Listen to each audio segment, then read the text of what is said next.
ఓ engineer చిన్ని ఆలోచన నీటి నిల్వ సమస్యకు పరిష్కారం చూపింది. 100 కోట్లు ఖర్చయ్యే నీటిపారుదల ప్రాజెక్టును కేవలం 9 నుంచి 12 కోట్లకే పూర్తి కావడానికి కారణమైంది. తన ఆలోచనల సమగ్ర నివేదికను ముఖ్యమంత్రికి చూపించి వెంటనే చెక్ డ్యాం నిర్మాణం చేపట్టేందుకు అనుమతి పొందారు ఆ ఇంజనీర్. ప్రాణకోటికి జీవనాధారమైన నీటిని రక్షించి భూగర్భ జలాల్ని పెంపొందించేందుకు ప్రభుత్వాలు, ఎందరో మేధావులు తీవ్రంగా శ్రమిస్తున్నారు. పెరుగుతున్న నీటి అవసరాలకు అనుగుణంగా నీటిని అందించేందుకు కృషి చేస్తున్నా సఫలీకృతులు కాలేకపోతున్నారు.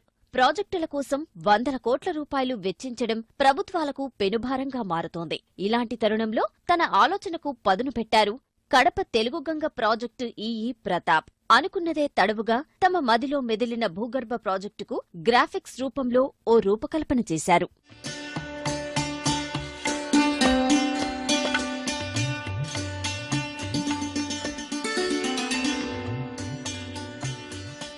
కడప జిల్లాలోని పాపాగ్ని నదిలో నూతన సాంకేతిక పరిజ్ఞానంతో సబ్ సర్ఫేస్ డ్యాం నిర్మాణం కోసం ప్రణాళికలు రూపొందించారు. ప్రాజెక్టు ఆనకట్ట నిర్మాణానికి ఉపయోగించే ఐరన్ షీట్తో నీటిని నిల్వ చేయవచ్చని భావించాడు. తన ఆలోచనకు సమగ్ర రూపమిచ్చి జిల్లా కలెక్టర్కు చూపారు. ఇటీవల కడప పర్యటనకు వచ్చిన ముఖ్యమంత్రికి వివరించి ప్రశంసలు అందుకున్నారు. పాపాగ్ని నదిలో తక్షణం నూతన పద్ధతిలో నిర్మాణం చేపట్టాలని సీఎం సూచించారు.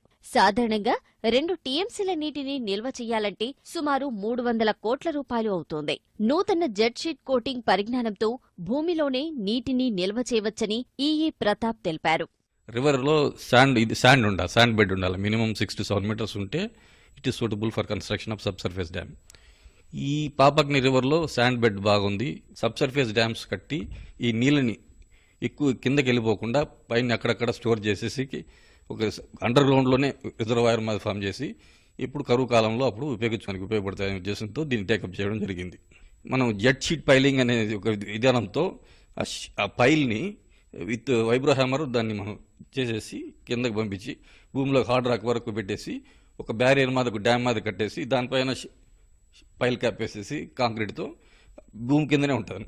సో వాటర్ ఎప్పుడన్నా వచ్చినప్పుడు దానికి అక్కడ స్టోరేజ్ ఉంటుందనే ఉద్దేశంతో దీన్ని వినూత్న రీతిలో సబ్ సర్ఫేస్ డ్యామ్స్ కడుతున్నాం అన్నమాట.